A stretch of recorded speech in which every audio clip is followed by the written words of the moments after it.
Vamos ahora con el segundo problema que nos indica, me he hecho ya aquí un dibujillo, dos partículas de igual carga son dos positivas y están en los vértices de un triángulo equilátero, es decir, este triángulo tiene todos los lados que vamos a decir que miden L, 2 metros, y estas son las dos cargas en la base que tienen un valor de 2 microcoulombios. ¿Cuál es el campo eléctrico en el punto B, que es el vértice opuesto? Y luego este punto A es la mitad de la base, que lo voy a necesitar para el siguiente apartado. Vamos a centrarnos en el apartado A entonces. Nos piden, como nos han pedido muchas otras veces, el campo eléctrico en un punto. El campo eléctrico en este punto B. Bien, pues voy a tener que distinguir quiénes son las cargas que crean el campo en ese punto, y que son estas dos cargas de aquí, que si queréis las llamamos Q1 y Q2. Bien, como vamos a hallar el campo eléctrico en ese punto B, que es el vértice, puedo dibujarme mi sistema de referencia centrado en ese punto. Es decir, puedo aquí dibujar mi eje X y análogamente el eje Y pues sería este de aquí, y ahí tendría mi origen en el vértice, justo en el punto B, en el vértice. Vamos a poner nombres a los ejes porque como voy a tener que descomponer vectores, X e Y. Vamos a poner aquí bien la X. Muy bien. Bueno, vamos a dibujar en color rojo los vectores. Como ambas cargas son positivas, el campo eléctrico, las líneas de fuerza del campo eléctrico salen radialmente desde ella. Y entonces, en cuanto a la carga Q1, ¿cómo puedo dibujar yo el vector campo eléctrico generado en este punto? Es la dirección, ya sé que viene dada por la recta que une carga y punto. Y el sentido, ¿cuál es? Hacia afuera. Que sería este de aquí. ¿Vale? Y para la carga Q2, análogamente, sería este vector de aquí. Vamos a poner nombres. Este es E1 y este es E2. ¿Y qué quiero calcular yo? Lo que me piden, ¿no? Que es el campo eléctrico en el punto. El campo eléctrico total en el punto, por el principio de superposición, será la suma de los campos generados por ambas cargas. Bien, entonces, ¿qué voy a tener yo aquí? Vamos a hacerlo con los vectores unitarios. El vector unitario U1 será este de aquí, y el vector unitario U2 será este de aquí. Porque el campo eléctrico generado por una única carga, por definición, este es el vector unitario, ¿vale? Tiene este valor. Este ángulo es de 60 grados, lo mismo que este, porque este es un triángulo equilátero, ¿vale? Entonces vamos a tener que, en cuanto a los módulos, el módulo de E1 va a ser K por módulo de Q1 partido de R1 al cuadrado, que en este caso es K por Q1 partido de la distancia, es lo que mide, en este caso es sencillo, es simplemente el lado, que me dicen lo que vale, L mayúscula. Y el módulo de E2 sería esto, que es K por Q2 partido de L al cuadrado. Si queréis ver más en detalle ahora cómo descompongo los vectores unitarios, pues podemos hacer aquí un pequeño zoom o como lo queráis llamar.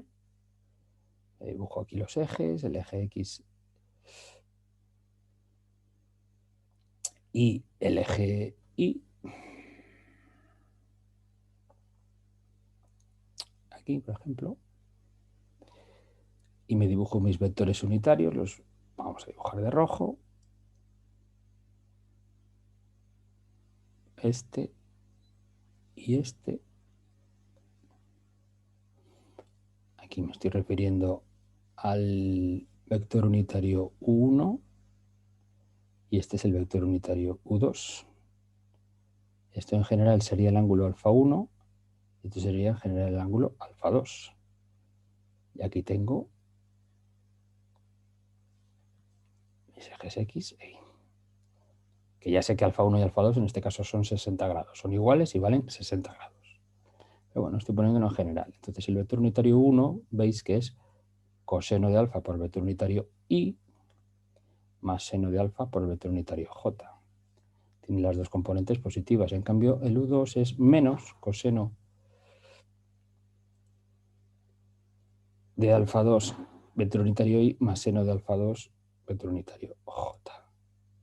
En este caso, alfa 1 es igual a alfa 2 y vale 60 grados. Entonces tenemos que el campo eléctrico total, pues fijaos, el campo eléctrico total, que es E1 más E2, pues sería K por Q partido de L al cuadrado, coseno de 60 grados y más seno de 60 grados J, ese es el vector E1, más K por Q. Pongo Q porque Q1 es igual a Q2. Me lo dice el enunciado. Menos coseno de 60 grados y más seno de 60 grados J. Vale, como la situación es totalmente simétrica, no me extraña que las componentes en el eje X se anulen y en el eje Y se refuercen. El resultado es 2K por Q partido de L al cuadrado seno de 60 J. Resultado 7,8 por 10 a la 3 J Newton partido Coulombio, siendo K 9 por 10 a la 9 y la carga la que me habían dicho 2 por 10 a la menos 6 coulombios. Bien, vamos con el apartado B. ¿Cuál es el trabajo necesario para llevar una carga, una tercera carga, que la voy a llamar Q minúscula y vale más un microcoulombio, que viaje desde el punto A hasta el punto B? Y una vez que la hayas hallado, dime qué significado físico tiene el signo del trabajo. Si es positivo, si es negativo. Bien, entonces voy a utilizar que al ser el campo eléctrico conservativo, el trabajo realizado por las fuerzas del campo cumple el teorema de la energía potencial, que es igual a menos la variación de la energía potencial. Es decir, fíjate que esto siempre es menos la variación de cualquier magnitud en física, valor final, menos valor inicial. Aquí el valor final, la situación final, es cuando la carga esté en el punto B y la situación de la que partimos es con la carga esta Q minúscula situada en el punto A. Fíjate que aquí lo importante, una cosa muy importante es que la carga Q es la que va a sufrir el campo generado por estas dos.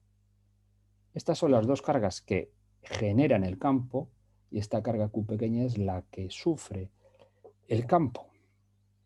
Bien, entonces yo para hallar el trabajo que me piden, yo debería calcular la diferencia entre las energías potenciales. ¿Y qué es eso de la energía potencial? Pues eso está relacionado con la definición de potencial en un punto. El potencial electrostático en un punto es igual a la energía potencial por unidad de carga situada en ese punto. Es decir, que si yo conozco, de momento en el apartado A lo que hemos hallado es el campo eléctrico. Y nosotros hemos estudiado que la otra magnitud que define el campo es el potencial. Y ambas están relacionadas. Están relacionadas de esta forma. Son dos formas de estudiar lo mismo. El campo eléctrico. Estudiar el campo eléctrico. Bien, entonces esta expresión lo que significa es lo siguiente. Si tú sabes cuánto vale el potencial, en este caso el potencial total generado por estas dos cargas en cualquier punto, ya sea en el punto A o en el punto B, pues si tú sitúas en ese punto, en alguno de esos puntos, una carga Q, instantáneamente esa carga Q va a adquirir una energía potencial que tú la puedes hallar simplemente como V por Q.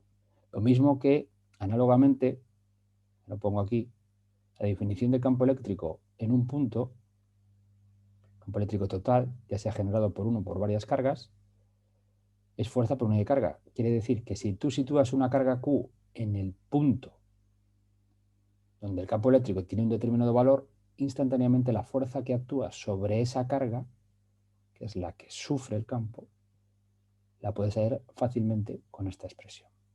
Bien, volvemos aquí. Entonces yo lo que puedo hallar el potencial, claro, el potencial va a ser el potencial generado por estas cargas que crean el campo. ¿Vale? Muy importante. Potencial generado por esas cargas que crean el campo. ¿Puedo hallarle? Sí, porque conozco las distancias, el potencial generado por una única carga es una magnitud escalar, a diferencia del campo eléctrico, que es una magnitud vectorial. ¿Conozco el valor de las cargas? Sí. Y esta R, que es la distancia desde las cargas hasta el punto. Conozco la distancia de estas dos cargas al punto A y conozco la distancia de estas dos cargas, que son las que generan el campo, al punto B. Entonces ya está. Fíjate que esto va a ser energía potencial inicial menos energía potencial final. Y fíjate que eso es potencial inicial por la carga menos potencial final por la carga. Y si saco factor común, lo puedo expresar como carga por potencial inicial menos potencial final. Bien, entonces conozco el valor de esta carga. ¿Cuánto vale el potencial inicial? El potencial en el punto A. ¿Y qué pasa? Que tienes dos cargas y ambas tienen el mismo valor, valen Q. Sería en general este de aquí. Ahora, como decimos, en este caso, Q1 y Q2 valen lo mismo, vamos a decir que vale Q mayúscula, como antes, y R1 es la distancia, esta la llamábamos Q1 y esta Q2, la distancia es L medios, ¿no? Y la distancia a la que está la otra carga también L medios. Si operamos nos queda 4Q partido de L. ¿Y cuál es el potencial final? El potencial generado por estas dos cargas, pero en el punto final que es B. Pues análogamente podemos ver que es K por Q, pero en este caso las distancias son L en ambos casos. Entonces finalmente el trabajo, que habíamos visto que era Q, valor de la carga, por V1, por la diferencia entre el potencial inicial y el final, el valor de la carga que ponemos ahí es de 1 microculombio, de más 1 microculombio de más, ¿vale? Aquí tengo que tener en cuenta el signo, por supuesto. Potencial inicial 4QL menos potencial final 2KQL. Y si sustituimos los valores de la carga y de K, que vale 9 por 10 a la 9, pues obtenemos un valor de más 1,8 por 10 a la menos 2 julios. ¿Qué significado físico tiene el signo más? Que ese trabajo lo haría espontáneamente las fuerzas del campo. No es necesaria ninguna fuerza externa para mover la carga, esta carga Q minúscula, desde A hasta B. Si me hubiese salido un signo menos, querría decir que ese trabajo espontáneamente no lo haría el campo. Para mover esa carga haría falta una fuerza externa, distinta a la fuerza del campo. Y hemos terminado el problema.